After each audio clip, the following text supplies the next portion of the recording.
আজকে 15 জন সেনাবাহিনীর বিপদগামী সদস্যকে কারাগারে পাঠানোর নির্দেশ দিয়েছেন আদালত। আমরা এখন পর্যন্ত সেনাবাহিনী এবং আদালতের যে আজকে এ পর্যন্ত যে সিদ্ধান্ত, এই সিদ্ধান্তকে ইতিবাচকভাবেই দেখছি। তবে একটা বিষয় মনে রাখতে হবে, এই যে হল প্রক্রিয়াটি, যে টোটাল সিস্টেম এখন পর্যন্ত এ পর্যন্ত নিয়ে আসা হয়েছে, এর মধ্যে বড় ধরনের বেশ কিছু অসামঞ্জস্যতা, অনেকে এটাকে ঘাপলা বলতে পারেন, ভিন্ন কিছু বলতে পারেন, এটা রয়েছে। তারপরেও আজকে যে 15 জন বিপদগামী সদস্য যারা ইতিমধ্যে অপরাধী হিসেবে সাব্যস্ত হয়েছেন, তাদেরকে কারাগারে পাঠানোর নির্দেশ দেওয়া হয়েছে। আমার যে মূল থিমটি সেটি হচ্ছে সেনাবাহিনীকে নয়, সেনাবাহিনীর যারা অপরাধের সাথে সম্পৃক্ত হয়ে অপরাধ করে সেনাবাহিনীর গায়ে কলঙ্কের দাগ লাগিয়েছেন, এই সকল কতিপয় বিপদগামী সদস্য বা অপরাধী, এদের বিরুদ্ধে আমাদের সম্মিলিত আওয়াজ তুলতে হবে। মনে রাখতে হবে, সেনাবাহিনী কখনোই কোনো অপরাধ করেন না বা করার সুযোগ নেই। এটা আমাদের গর্বিত একটি বাহিনী। কিন্তু সেনাবাহিনীর যে সকল বিপদগামী সদস্য আজকে সেনাবাহিনীর গায়ে ট্যাগ লাগিয়েছেন, কালো দাগ লাগিয়েছেন, যে কলঙ্কজনক একটি ইতিহাস রচনা করেছেন, এদের বিরুদ্ধে আমাদের সম্মিলিত আওয়াজ তুলতে হবে। একই সাথে সেনাবাহিনী যদি এই অপরাধীদের বাঁচানোর চিন্তা করে, চেষ্টা করে, তাহলে আমরা আবার আওয়াজ তুলতে পারি। কিন্তু তারা যদি এই বিচার প্রক্রিয়ায় সর্বাত্মকভাবে সহযোগিতা করার চিন্তা করে, মনোভাব পোষণ করে, তাহলে আমরা এই বিষয়টিকে ইতিবাচকভাবেই দেখব এবং স্যালুট জানাবো। এই যে কিছু অসামঞ্জস্যতা, সেগুলো নিয়ে আলোচনা হবে। তারপরেও আমরা বলে রাখি, এখন পর্যন্ত যতটুকু হয়েছে আমরা এটাকে একবারেই ইতিবাচক এবং বিচারিক প্রক্রিয়ার যে একটি মাইল ফলক, এই মাইল ফলক হিসাবে এটাকে আমরা দেখছি। যেমন ধরেন, কারাগারে কে যাবে কে যাবে না, কোর্ট উইল ডিসাইড, আদালত নির্ধারণ করবে।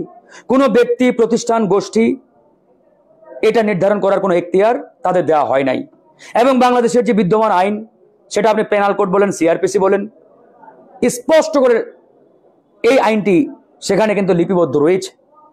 তো আমরা আসলে অবাক হয়ে লক্ষ্য করলাম যে সকল ব্যক্তির বিরুদ্ধে আন্তর্জাতিক অপরাধ ট্রাইব্যুনাল আপনার গ্রেপ্তারি পরোয়ানা জারি করেছিলেন, তাদেরকে কোর্টে তোলার আগেই সরকার কিংবা রাষ্ট্র কর্তৃক একটি নির্দিষ্ট ভবনকে কারাগার হিসাবে প্রজ্ঞাপন দেওয়া হয়েছে।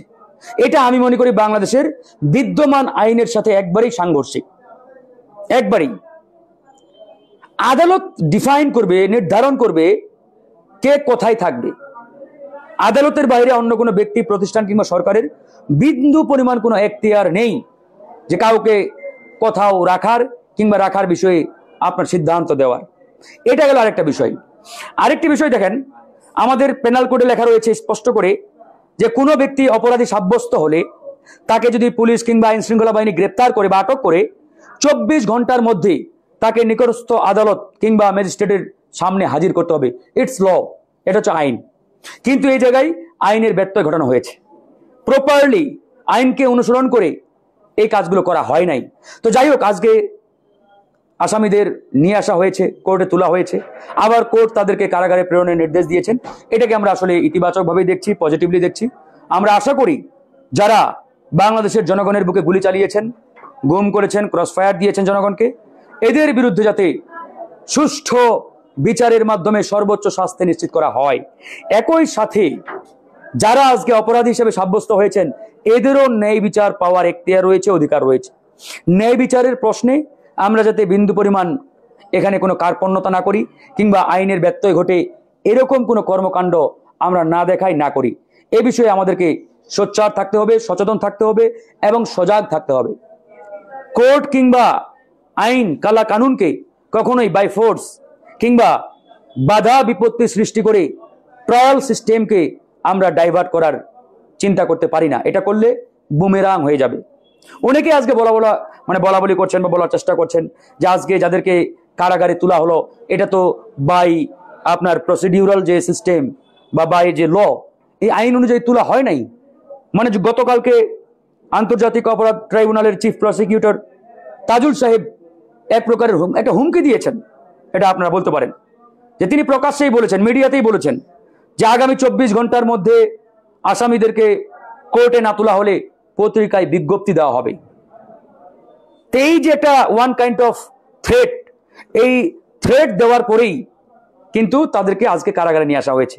তার মানে বাই ল, আইন অনুযায়ী স্মুথলি যে বিষয়টা চলার কথা সেটা কিন্তু সেভাবে চলছে না, বাধাপ্রাপ্ত হচ্ছে, বাধাগ্রস্ত হচ্ছে। এই বিষয়গুলো আমাদের মাথায় রাখতে হবে।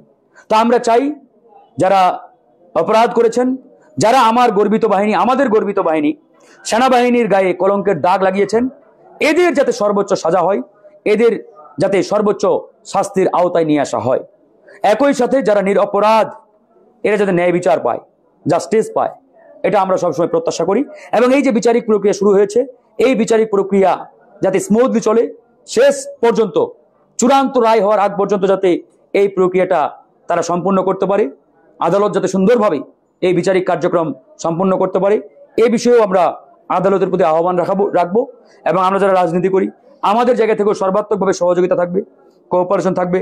দেশের জনগণও চাই যারা অপরাধ করেছে, গুলি চালিয়েছে, গুম করেছে, ক্রস ফায়ার দিয়েছে, এদের বিরুদ্ধে যাতে যথাযথ প্রক্রিয়ার মাধ্যমে বিচার করা হয়, এদেরকে বিচারের আওতায় নিয়ে আসা হয়। তো এই হলো আজকের এই ঘটনার আপডেট। সবচাইতে ভালো খবর, আশার খবর, যতটুকুই হোক সঙ্গতি অসঙ্গতি অসামঞ্জস্যতা যতটুকুই রয়েছে এটাকে সাইডে রেখে আজকে পর্যন্ত, এখন পর্যন্ত যতটুকু অগ্রগতি হয়েছে এটাকে আমরা ইতিবাচকভাবেই দেখছি, ভালো চোখেই দেখছি। এবং আমরা মনে করি এটা বিচারিক প্রক্রিয়ার একটা মাইলফলক দৃষ্টান্ত হয়ে থাকবে ইনশাআল্লাহ। এখানে সেনাবাহিনী যে উদারতা দেখিয়েছেন, তাদের জায়গা থেকে, প্রফেশনালিজমের জায়গা থেকে তারা যে কোঅপারেশন ইতিমধ্যে ট্রাইব্যুনাল অর্থাৎ কোর্টের সাথে করছেন, এটা আসলে আমাদের জন্য একটা ইতিবাচক দিক, ভালো দিক। আমরা চাই গণ অধিকার পরিষদের পক্ষ থেকে এই বিচারিক প্রক্রিয়ার চূড়ান্ত স্টেজ পার হওয়ার আগ পর্যন্ত প্রত্যেকটি অর্গান, প্রত্যেকটি প্রতিষ্ঠান যাতে এই সহযোগিতামূলক মনোভাব পোষণ করে এবং সহযোগিতামূলক কার্যক্রমে তারা থাকে, এটা আমাদের জায়গা থেকে একটা প্রত্যাশা থাকবে। আমরা চাই বিচারটি সুষ্ঠু হোক এবং বিচারটা হোক, এটাই আমাদের প্রত্যাশা। ভালো থাকবেন, আল্লাহ হাফেজ।